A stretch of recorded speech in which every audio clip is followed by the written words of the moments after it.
Hi everyone, I'm Zach, and today I want to talk about something that's very popular. It is the XOSS G Plus cycle computer.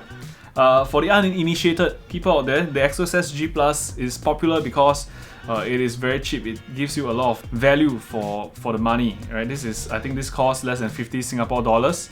You can get them. I think I last saw it on Shopee for $40. So great value compared to the more expensive branded ones out there like Garmin and Wahoo.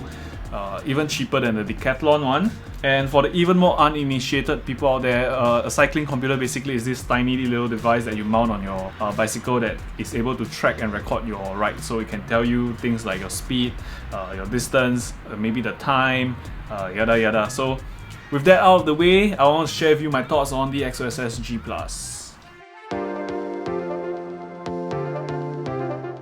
Now, XOSS actually has two versions. This is the G Plus. There is also a G version. The primary difference is that the G Plus allows you to connect to other ANT Plus sensors, while the G doesn't. So ANT Plus sensors like a speed sensor, your cadence sensor, and your heart rate sensor. With the small price difference between the G and the G Plus, I recommend that you go with the G Plus because it allows you to connect to the external sensors.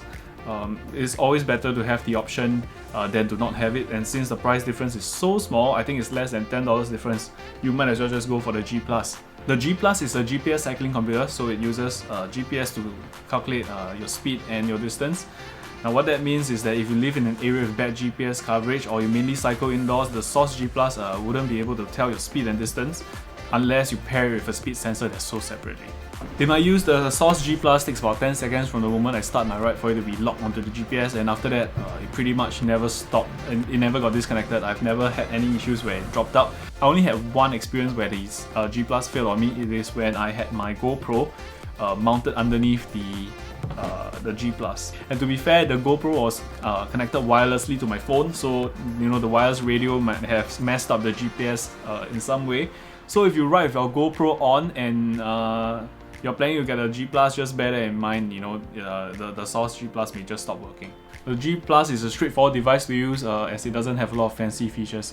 You get 3 pages of data presented in a fixed layout that's non-customizable, which you can cycle through using the power/toggle button.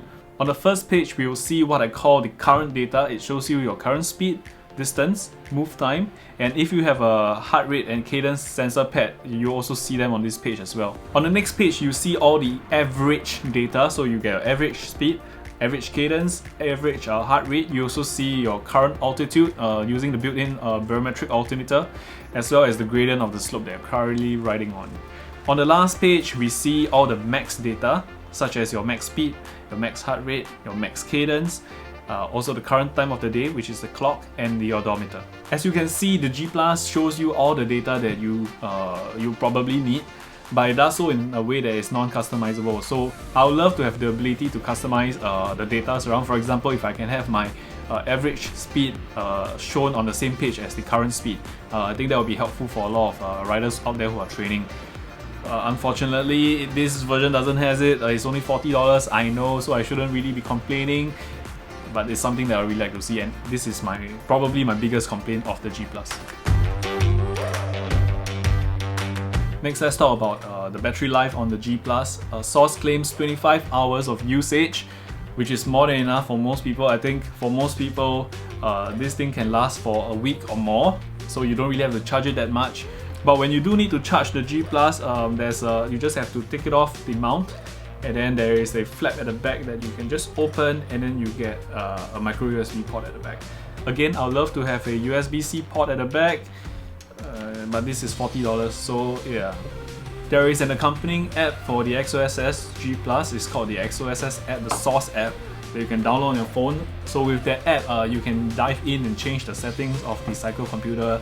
You can synchronize your rides to your mobile phone, and yeah, that's pretty much it.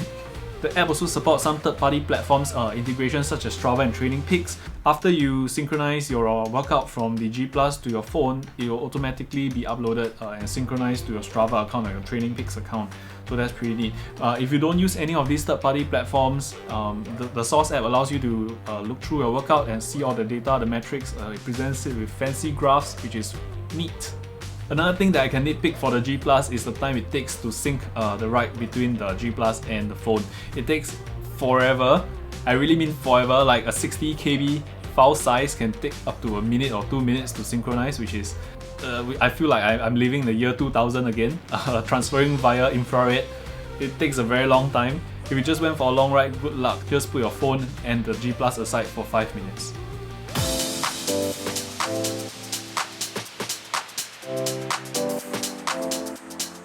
In conclusion, I don't think there's anything out there that can beat this G Plus in terms of its value and what it can do for its price.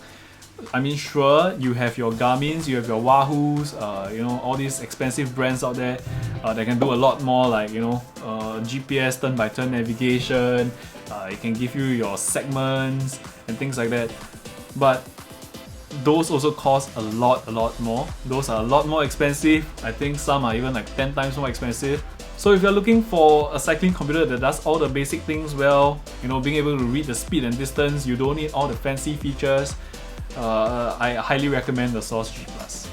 And those are my thoughts on the XOSS G Plus. If you have any questions or comments, leave them down below. Also let me know what kind of content or what kind of things you want to see in future videos.